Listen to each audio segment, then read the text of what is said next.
Okay, I've tried to film this video like 8 times tonight now. Apparently it's incredibly hard to talk about OCD and explain it in any way that makes sense when you're currently in the middle of an OCD spiral.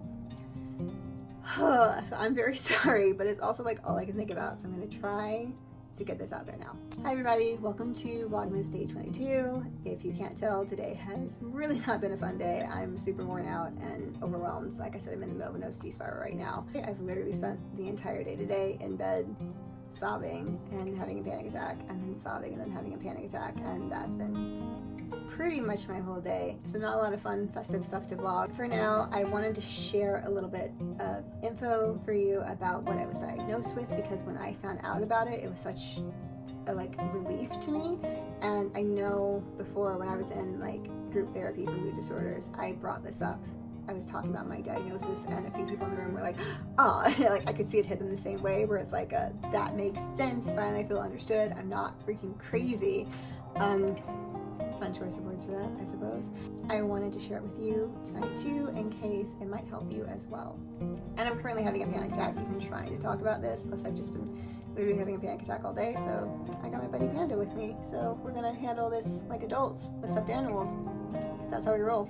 I started having a lot of health fears hit me when I was about 8 years old, which is the same time that a lot of my other mental health issues popped up. It all kind of I had some earlier signs too, then it all really hit hard when I was about 8 years old.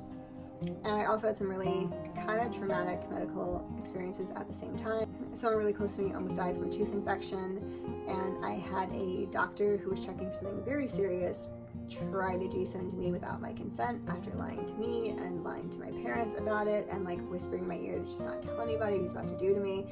So that kind of spurred this huge phobia of doctors. I am terrified of doctors and hospitals because of that now. And I also at the same time, and this may not sound quite as severe as the other two, but in conjunction with everything else going on, it completely freaked me when I was 8. I got a really bad flu, and I woke up one morning with 104-degree fever, and apparently I'd been feeling sick the day before. I don't remember this, so it hasn't cemented as part of the fear, but I remember just thinking I was okay, and then waking up with 104-degree fever and sobbing, and then I kept throwing up any meds my parents tried to give me to combat the fever, so I felt like I couldn't treat the fever, and I just felt completely out of control, and it terrified me. It was Tylenol, grape Tylenol. I kept throwing up, so I can't have anything grape flavored now, because I just go right back to that moment. It's awful. Anyway, from the time I was 8 on, because of this, I would always think anytime I felt anything remotely off in my body that it meant I was dying, something catastrophic was happening. If I had a headache, it wouldn't be a headache.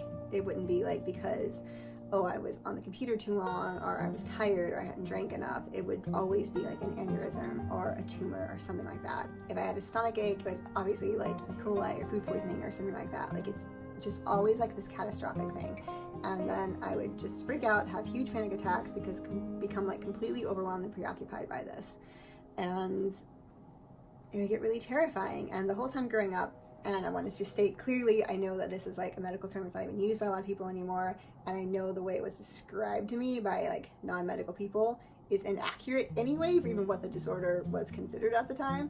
And so I'm not saying this is what it is, I'm just saying what was presented to me, and I think there's a good chance that if you're listening to this, it may be presented to you the same way too, because it's such common thoughts and misconceptions. I was continually told growing up, and as an adult as well, by all kinds of people, sometimes even medical people, that I wanted to be sick, or I was looking to be sick, or I was just really dramatic, or just really high strung, or I just wanted to go to the doctor, or I wanted there to be something wrong with me all the time. I've had literally medical people tell me I just wanted attention on me. And so because of this, the advice I would always be given to deal with my fears that would crop up with all this was stuff that just did not help and didn't click with me, and it just made me feel really confused and unseen and isolated. And obviously I would try the techniques and they wouldn't work. It would be stuff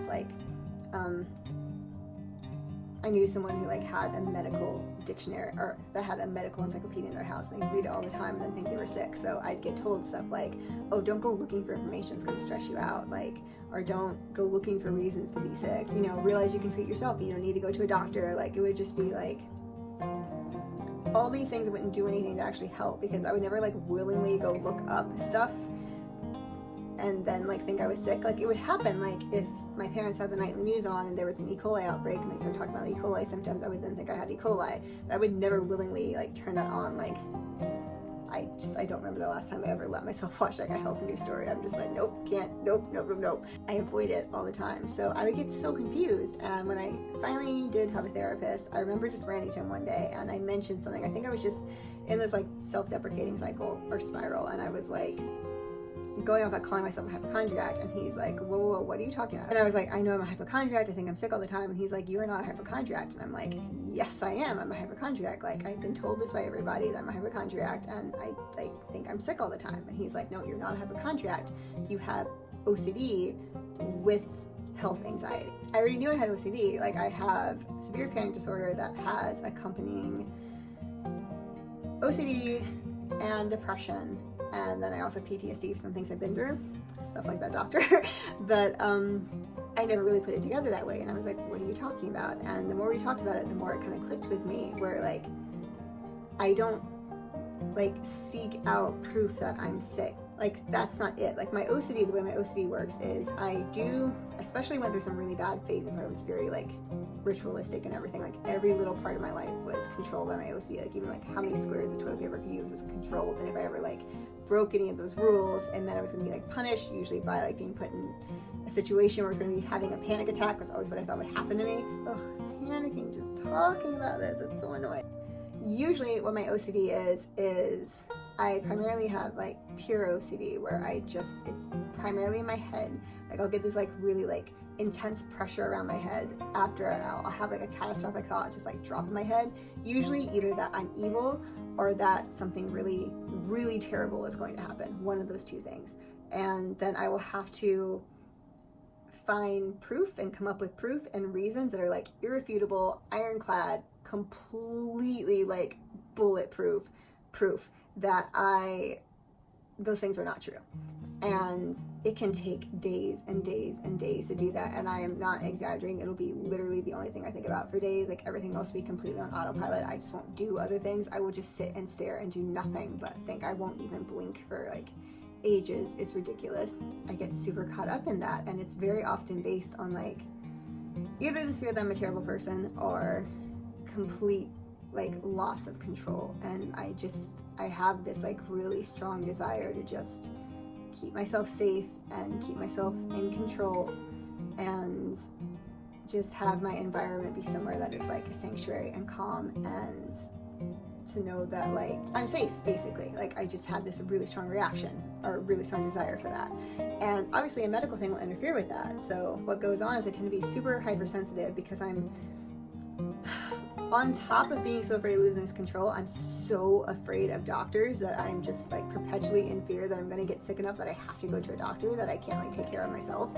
And it completely terrifies me, which then makes me like fixated on anything that happens that makes me think that I am gonna have to go to a doctor. So like, I pretty much, because of my OCD, have to always be tuned out for my body, which really sucks for my other mental health issues, because I'm supposed to be very like mindful and involve my body and really practice like mind-body awareness. But my OCD just cannot handle that well right now. Like, I'm still working on treating this, obviously. Like, if I think about it, I could easily find 30 things right now that just feel weird in my body, like slightly wrong. It just becomes something that's like an emergency situation. I have to go to a doctor right now, especially because I'm especially afraid of going to a doctor when I don't have time to like prep for it. Like, I like to be completely ready for it and calm and have time to brace and get myself ready and have like a friend with me that I can really, really trust, and look up the doctor to make sure it's like a good doctor who doesn't have any like reports against them or anything, and have like all my panic tools with me so I know I can handle anything that happens, and like get dressed in a way that I know I'm in clothes that aren't gonna make me feel trapped at the doctor or something. Like, I just like have to get ready, and like the ER is like, nope, you have to go right this second. So it makes me so terrified of that. So that's always what I think is happening. And then, similar to any other OCD fear, I just get fixated on it, and I can't think of anything else. I have to like prove that that's not what's happening, and it's incredibly hard to prove a negative, especially when it's stuff that like can only be like proved by like blood work. So I'll first try to look up like reassurance just within myself. Like, I'll try to find like proof that what I think is happening is not what's happening. And once that doesn't work, I'll usually go to friends for reassurance and ask them what's happening. And if that doesn't work, that's when I'll start like researching medical symptoms. And I try so hard not to do that, because then you can obviously see worse stuff or have like catastrophic ideas that are even worse than the ones that you did have, or get the ones that you're afraid of confirmed. Like recently, what happened this week, if you've been watching my Vlogmas, is I had like dental work done on a molar about a month ago. And then about a week ago, it started hurting a little bit, and then the pain became like excruciating, like literally like so bad I couldn't breathe during it. It was just all day, continual, no breaks. It was like never not there, but it would just have peaks of like being so bad that I was like almost unaware of what was going on around me. And when the pain was that bad, I never considered going to the dentist, really. Like, I thought about it for a second, but only because I'm like, oh, what if it's an infection? What if you're about to die if you don't go right this second? And I would try to reassure myself it wasn't an infection, and I could find enough reassurances that I talked myself out of going to the dentist. And despite all this pain, like, I did not want to go. And with the way I had been treated by a lot of people before this therapist and since this therapist, a lot of people do not understand this kind of stuff and don't believe you when you explain it, which is frustrating. Like, a lot of people would have assumed that I would just like obviously jump to a doctor the minute I have a toothache, or jump to a dentist the minute I have a toothache. And that was the opposite. I was just like, oh my god, I have a toothache, what if I have to go to the dentist? I have to figure out proof that this is nothing dangerous. And so I try to reason myself, try to reason with my friends, try to reason by looking up symptoms, and the pain had started to lessen, and I'm like, okay, like, it's obviously not an infection because it's not getting worse, you're fine. But then my muscle on my chin started hurting, and I was like, what if that's bad? And then I was not quite fully spiraling from it, and then the next morning I woke up and it was still hurting, and I was like, oh my god, this is obviously the infection has spread to your jaw, and you're gonna go septic, and that's an ER thing. You're going to the doctor right away. Like, you've completely lost control of everything. Like, this is horrible. This is what you've always been afraid of. It's happening. Like, you can't handle this. You can't handle going to a doctor. You're going to fall apart. So I was not following my therapist's instructions and looked up the symptoms and found out that it could be a sign of an abscess spreading to your jaw, and then you could go septic. So then I lost it, and I couldn't reassure myself anymore. Like, my friends couldn't reassure me. No one could reassure me, because I knew this was possible. I knew this could be what was happening. So my OCD was just like, we were right. That's it. This is it. This is the end. Like, you're going to have to go to like the ER now and be hooked up to like IV antibiotics. And I just started spiraling completely. And we don't have super great hospitals around us, makes me even more afraid. So I'm like, you're going to go there, and these doctors are going to be incompetent, and they're going to kill you, and it's going to be awful. And that was just my huge fear. And literally the only reason I went to the dentist was not because, oh, if you have an infection you should get it treated, and not because of the pain. It was literally just to calm down the OCD. That was it, because I couldn't think of any other way to get reassurance and to get rid of the OCD.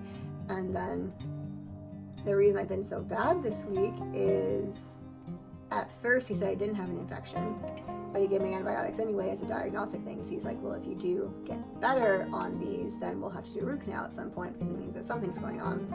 And then I saw my doctor the next day, and she's like, you don't have an infection. But then she called him while I was there, and he rechecked the x-rays, found out I did have an infection. So I went straight to like, this doctor's not even reassurance.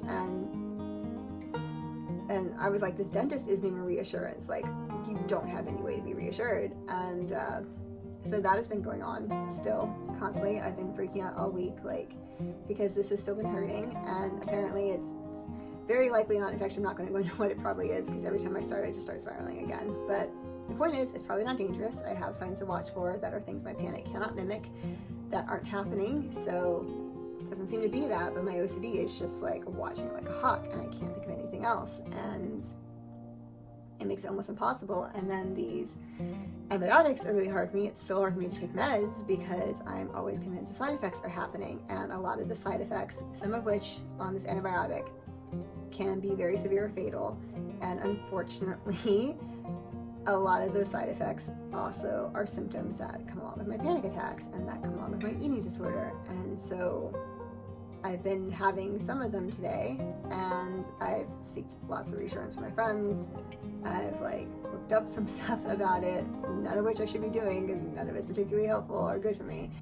That's why I've been falling apart all day. I've just been like, this is it. Like, you're gonna have to go to the ER, and you're gonna spend like Christmas Eve and Christmas in an ER, and like these antibiotics are killing you, and if you stop taking them, the infection's gonna kill you. So I feel very trapped and just super overwhelmed, and it's really, really difficult. And yeah, so that's why today has kind of sucked. And I'm hoping, like when I started Vlogmas, my depression was so bad on December 1st, I had to film my first video on December 2nd and then put it up that day. So I'm like technically a video behind, so I need to like film 2 today or tomorrow. So I'm hoping to film a second one tonight if this cycle like lifts at any point. But as for right now, it's just this because it's all I can think about and it's overwhelming. But I thought I would share this, and unfortunately I don't know the best way to handle this still because I'm working on it with my therapist. A lot of it is like exposure therapy. A lot of it is just not giving in to the OCD impulses to seek reassurance. The thing I haven't found yet, because I have such a huge phobia of doctors, is I have to find this fine line between not seeking reassurance but also not neglecting my health. Because if I hadn't had my chin start hurting, I never would have gone to the dentist because I'm so afraid of going to a dentist, and I would have just convinced myself I didn't really need it, and then this infection would have been spreading, and then it would have been a problem. And I'm like, there's a lot of things. Like, the only reason I go for a yearly checkup is because I've been terrified of Lyme disease since I was very little, and particularly terrified of the fact that it can happen where you don't see the tick, you don't get the bullseye rash, you don't see the bite, and that is what happened to me. And I only found out because I had gone in to get my thyroid tested in case that was what was causing my depression, and they happened to test for Lyme, and it turned out I had Lyme. So now I'm always so afraid that like I have Lyme disease again, because so many of the Lyme disease symptoms mimic depression, that the only way to get that reassurance is to go to a doctor and get blood work every year. So I won't go to a doctor to take care of myself. I will only go to a doctor to get OCD reassurance and to stop the cycle when nothing else works. So I'm trying really hard to find that balance between, you know, not spiraling constantly and looking for reassurance anytime anything feels remotely off my body, but then also not being so afraid to go to a doctor that I don't go when I actually need to. Like, I literally have no idea how to tell when something happening to me medically warrants going to a doctor. I don't know how to tell that, and I have to work on that with my therapist. And that's part of what I think is important to kind of specify with this, because I always had it presented to me as, you don't know when to go to a doctor because you think you have to go for everything, and you want to go to a doctor, and you want to be sick, and you want to think something's wrong with you, and you're so fixated on something being wrong with you that you're like looking up these things to set yourself off. And that's not it. It's close, but it's not exactly it. It's that I don't want to go to a doctor literally ever, and I will only do it if it is my only hope of lifting an OCD cycle. And I only even look up medical things whenever I'm already in that cycle. Like, if I come across something randomly, yeah, sure, I'll go into that spiral almost always, but I never seek that out unless I'm already in it. And that's the thing I could never get other people to understand growing up, is that like the fear would be there before I looked up anything, or like it would just crop in completely unbidden, and I wouldn't want to be scanning my body. It would just happen, and I never could get anyone to understand that or believe that, and people would be so dismissive of me. And even if you are like what everybody thinks, and you like want to be sick and all of this, which again I know isn't what a hypochondriac actually is, it's just what a lot of people misunderstand it as, and then would try to tell me I was. And like, you still deserve treatment, that's so valid, you need help, like that's a horrible thing to go through too. But all the treatments people would recommend for me just would not fit. And I'm like, not only are people not understanding what's going on with me medically and the fact that I'm dying, because I would think I was, but they also don't even understand my relationship to this fear. And I just felt completely confused and isolated and baffled, because I would be told I was something, and then when they would tell me what that thing was, I'm like, that doesn't fit me at all. And even when I looked up like the actual like definitions of hypochondriac, like at the time when that term was used, I'm like, this doesn't seem like me. Like, it seems like partly me, but this doesn't seem exact. And then when I had this explained to me, it was like just this relief of like finally knowing what was going on, and I can now start working on trying to get the right treatment. So if you go through anything like this, I'm first off so sorry. It sucks, it's terrible, it's really isolating and crippling and makes it really hard to take care of yourself. And also, I hope that this could be a little bit of help, and I hope that this might help you know what's going on to where you can start finding the right kind of treatment for you. And I hope I can do the same for myself. While it has been desperately un-Christmassy, it is still Vlogmas. It is time to open the Harry Potter Advent Calendar, and which I have upside down because I can't think clearly still. And also, like, what has been sucking so much is I've been so out of it that apparently I opened the wrong day on a certain day. So I still have to open number 19. So we're gonna open number 19 today. Hope it is something nice because it has been a day. Okay, this is starting to seem kind of weird. Okay, I'm starting to feel like this was a mistake they made, but I'm so glad to have multiples of them. But it is a pencil that I have gotten twice now in this advent calendar that says Expelliarmus on it, which again is kind of fitting because Harry will use Expelliarmus over and over and over again, so might as well have multiple pencils with it, which is what I said before, so let's also repeat the joke. Anyway, that is it for Vlogmas today. Yeah, but I hope this was helpful. Sorry for rambling, sorry if it didn't make sense. I'll probably try to film on this topic again when I'm not in an OCD spiral, because I think I'll have a much better chance of having it make sense.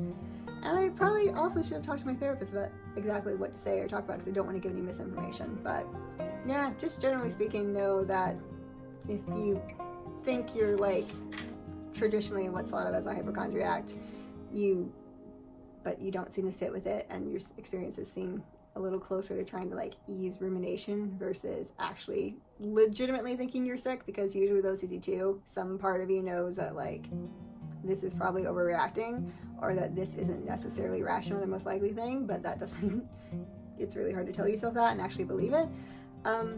You might have something closer to what I have, and it might be a different treatment path, and it's not a fun one. Exposure therapy is the worst, but the best in the results sometimes for these kinds of things, unfortunately. But just know you're not alone, and I care about you, and I hope you can do better and feel safer sometime in your own body, and know how to take care of yourself in a way that is good for you, because we all need that. I will be back later with hopefully a Christmas themed video and not me just spiraling about mental health stuff. Until then, be merry, be festive, be happy, and I hope you are having a great time this Vlogmas. I'm sorry I don't really sound like I am. I swear I'm having a decent time in general to a point. Just this week has really sucked, but you know, we're trying, right? All right, talk to you all soon.